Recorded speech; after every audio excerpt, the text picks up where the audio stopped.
Today we're talking with Dr. Cristina Eguizabal, political scientist in El Salvador, former professor at the University of Costa Rica, and a former officer of the Ford Foundation in their Mexico office and a specialist in Central America. And we want to talk today, Cristina, about Central America. You read the article by Vice President Joseph Biden about the new program that the United States proposes in collaboration with the Northern Triangle of countries in Central America, Honduras, El Salvador, and Guatemala. What is your opinion of this new program?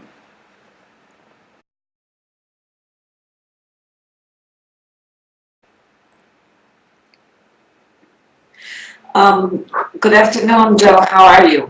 I think that the program is a good blueprint for an aid plan.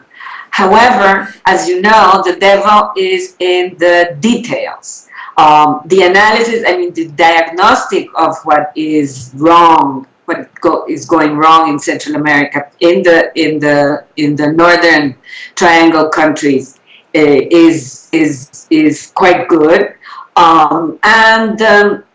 The solutions are all the big solutions, the big picture solutions seem also commendable. The problem is how it is going to be implemented once the programs are up and running. Because at the end of the day, the programs are run in Central America. The U.S. government, the USAID, is working more and more directly with the Central American partners, as opposed to the traditional contractors that it used to work with. So it is going to be a big experiment, and there's a lot of money involved. So I think that one of the priorities should be, and maybe Vice President Biden talks about it, but not as much as someone like me would like, is more transparency and more accountability towards, with the press, civil society, so that the governments and the implementators of the actual programs are responsible for the work that they're doing and for the money that in the end comes from the U.S. taxpayer. Let's not forget that. Well, the Vice President was very careful to point out that U.S. taxpayers would only put in a small amount of the money, and that $1 billion would be spread out over a number of years, because the U.S. taxpayer is not going to pay too much. Much of the money, Biden said, will come from the Inter-American Development Bank and from local sources, investors in Central America. What prospects are there of getting some private sector monies in those three countries involved in a development plan?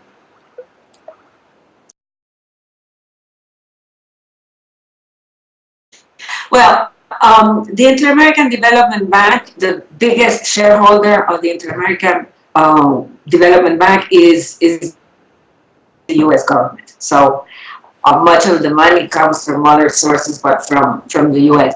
The private sector the Central American private sector is very reluctant. And one of the things that Vice President Biden recommends, and that we'll see what happens if it happens, is for the Central American governments to have fair tax regimes. That would mean higher taxes on income and not so much indirect taxes on sales. And that the Central American, particularly Guatemala and El Salvador, are adamantly opposed. So everybody here is kind of really happy because we're going to have a beautiful piñata, but I am not sure that the the Central American elites and the Salvadoran and Guatemalan in particular are ready to make the sacrifices that they should be making in order to invest in the public sector, particularly security, health, and I think education. talking to elites in Honduras and Guatemala more than in Salvador, it's very difficult to get them to understand that they pay the lowest rate of income tax of any country in the Western Hemisphere, and they don't even make the top 50 in the OECD rankings. They are really undertaxed. And so compared to the American taxpayer, who's now supposed to be giving $1 billion to this program, we, in this country, for example, pay 3 and 4 times taxes, irrespective of our wealth, than a typical Hondureño or Guatemalteco. So I think they're going to have to do something in order to be participants in this program.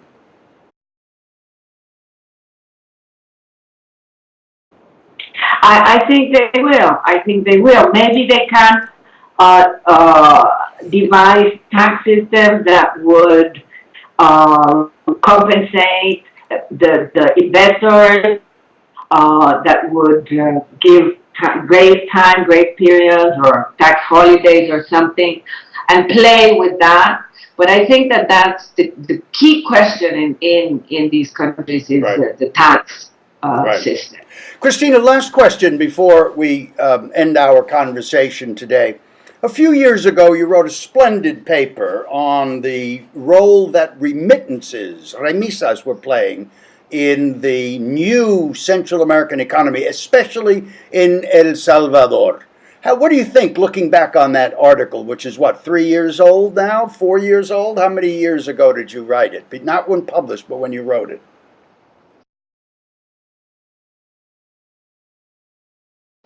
Like 4 years. Okay. Looking back on these 4 years, what do you think, honestly, of your own judgment then? I thought it was a splendid argument. Well, it was, it fell short. I think that, the amount or the share that remittances are of the GDP in El Salvador continues to be close to 18%, which is enormous. It's extraordinary, yeah. But now, even more, a lot of investment, private sector investment, goes to service the Salvadoran migrants. So you have the highest growing, the fastest growing sectors of the economy in El Salvador are bank, communications, air transportation, retail commerce. All the economy seems to be catering to the main source of revenue of the country, which are the remittances.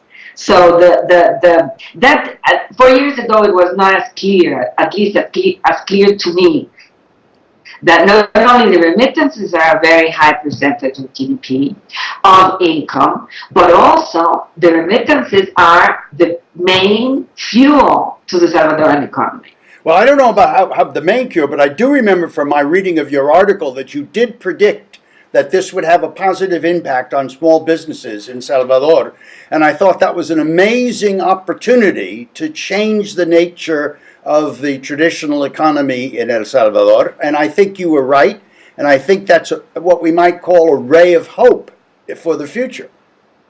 Well, unfortunately, small business have not benefited so much as big business.